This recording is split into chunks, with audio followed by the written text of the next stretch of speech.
Yezu ashyingurwa.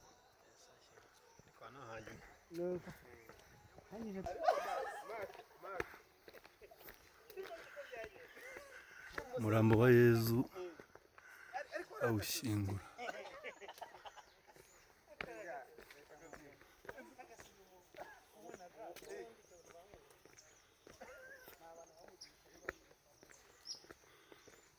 Inzira igana ku isoko y'umubyeyi Bikira Mariya i Kibeho.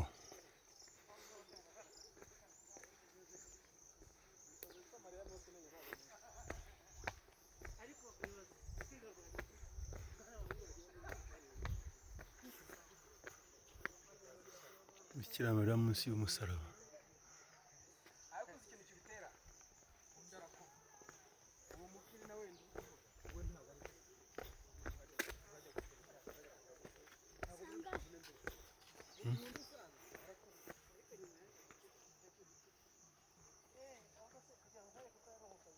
Saa kumi n'imwe n'igice. Saa kumi n'imwe n'igice.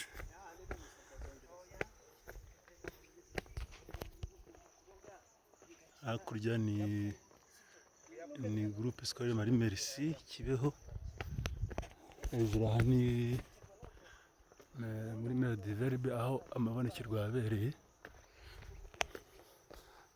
Dukomeza tumanuka tugana ku nzira y'umubyeyi, aha niho bavugira rozari.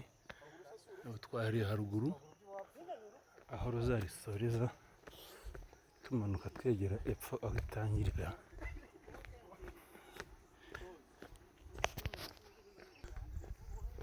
Ni ahantu hari ubwiza bw'ibiti by'umwimerere, abona inkeri, abona mbese ubwoko bwose bw'ibiti mu busitani. Iki cyapa kandi kiragaragaza Mariya abura Yezu bagiye i Yeruzalemu.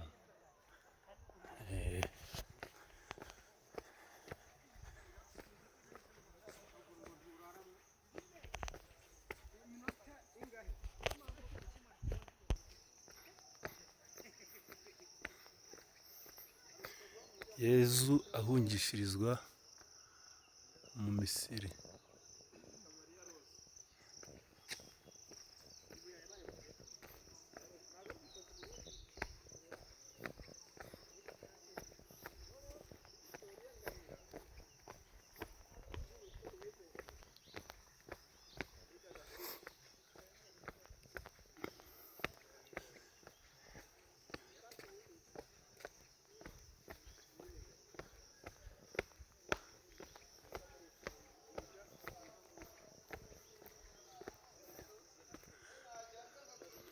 Simewoni ahanurira Bikira Mariya ko inkota izahuranya umutima we. Aha niho intangiriro y'inzira y'ishapule y'ububabare bwa Bikira Mariya itangirira.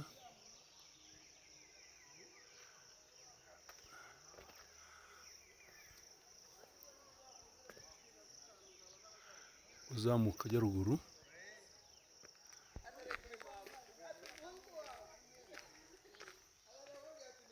noneho aha naho ni inzira ya rozari, uzamuka werekeza ku ngoro. Aha hasi rero niho hari isoko ya Bikira Mariya, muri aka kabande n'iki kibaya.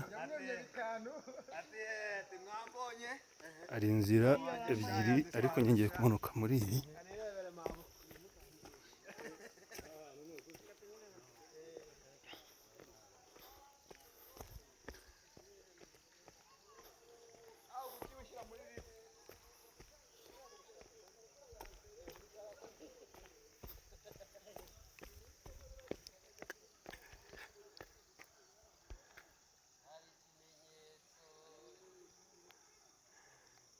Isoko ni iriya hasi.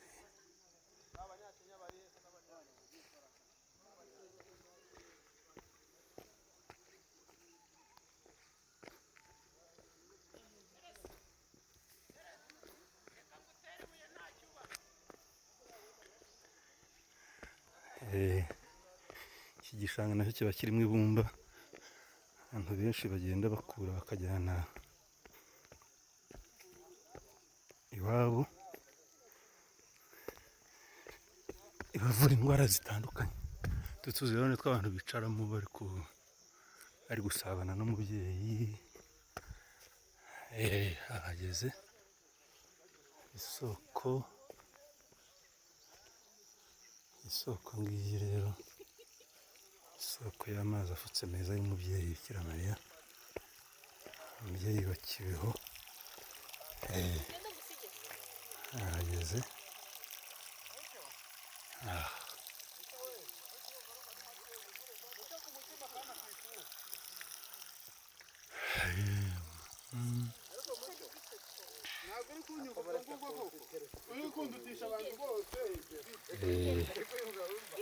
azi isoko ngaya nagezeho.